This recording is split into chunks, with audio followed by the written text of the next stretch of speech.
Shut up and sit down.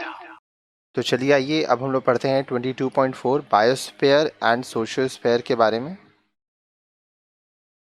देखिए, तो यहाँ सबसे पहले हम लोग बायोस्फीयर के बारे में पढ़ेंगे। The biosphere is a life supporting layer which surrounds the earth and makes plants and animal life possible without any protective device। अब देखिए, बायोस्फीयर क्या है? एक लाइफ सपोर्टिंग लेयर है जो कि पूरे धरती पर है, सराउंड कर रहा है उसको। इसके वजह से जो प्लांट है, जो एनिमल है, वो बिना किसी प्रोटेक्टिव डिवाइस के जिंदा रह पा रहे हैं। It consist of all the living organisms, the biotic component, energy component and physical environment abiotic component. इसमें सभी जीवित जो शुक्राणु हैं, लिविंग ऑर्गेनिजम्स हैं, बायोटिक कंपोनेंट हो, एनर्जी कंपोनेंट हो, फिजिकल कंपोनेंट, अबायोटिक कंपोनेंट, सभी शामिल होते हैं।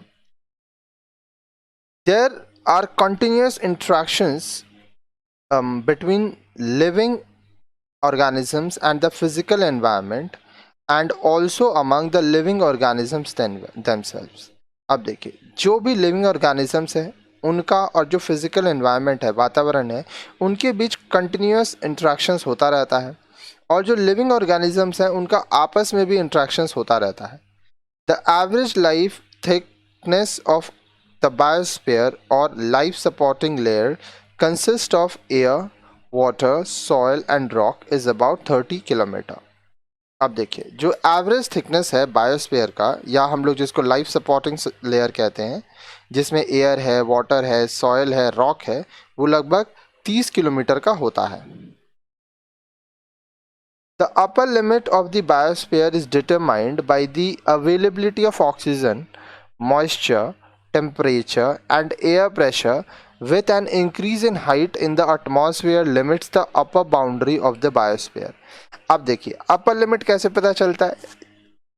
अपर लिमिट पता चलेगा जहां तक ऑक्सीजन है, मॉइस्चर है, टेम्परेचर देखा जाता है, एयर प्रेशर देखा जाता है, और जो मैक्सिमम लिमिट है, एटमॉस्फेयर लिमिट, वहां तक अपर बाउंड्री माना जाता है। The lower limit of the biosphere are determined by the availability of the required amount of oxygen and light which can sustain life। अब लोअर लिमिट मतलब धरती के नीचे कहाँ तक आएगा? जहाँ तक रोशनी पहुँचेगी और जहाँ तक ऑक्सीजन होगा जो कि जीने के लिए ज़रूरी है, वहाँ तक बायोस्फीयर माना जाएगा।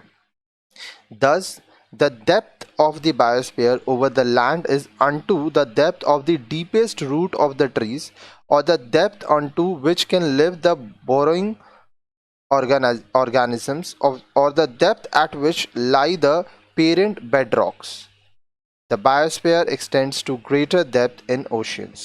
अब देखिए, इसलिए जो बायोस्फीयर है, अगर हम लोग ज़मीन की बात करेंगे तो वो उतने निचले स्तर तक जाएगा जहाँ तक पेड़ों के जड़ पहुँचे हैं, या जहाँ तक कोई भी जीवित रह सकता है, या जहाँ तक पेरेंट बेडरॉक्स हैं।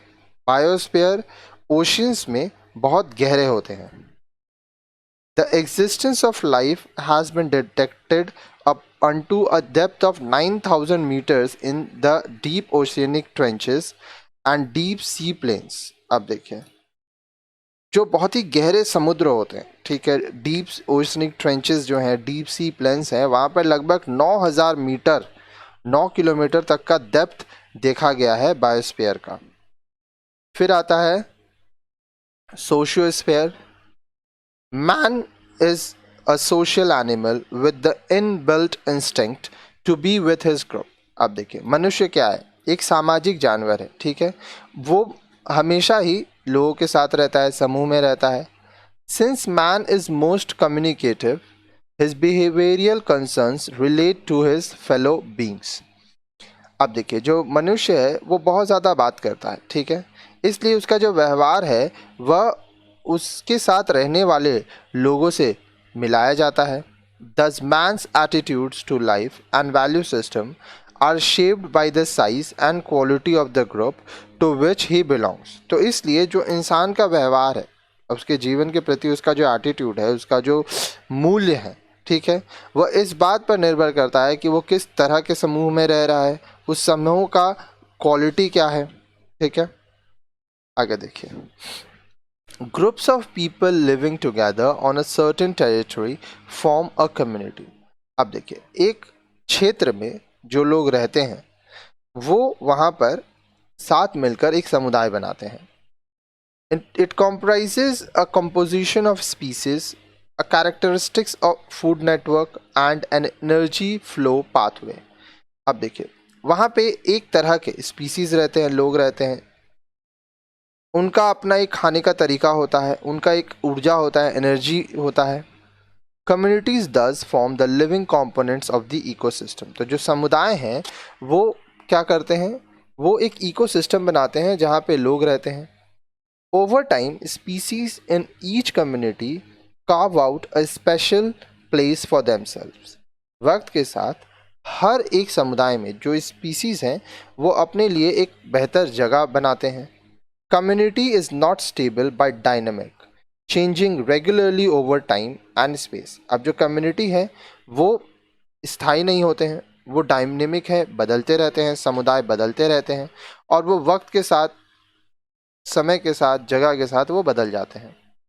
A community has its composition, structure and developmental history. अब देखिए, एक जो समुदाय है उसका एक कॉम्पोजिशन है, उसका एक स्ट्रक्चर है, उसका एक डेवलपमेंटल हिस्ट्री है, इतिहास है। Environment and society are closely related and interdependent. पर्यावरण और जो समाज है वह एक दूसरे से जुड़े हैं और वह एक दूसरे पर निर्भर भी रहते हैं। इसके बारे में भी हम आगे आपको पढ़ाए थे।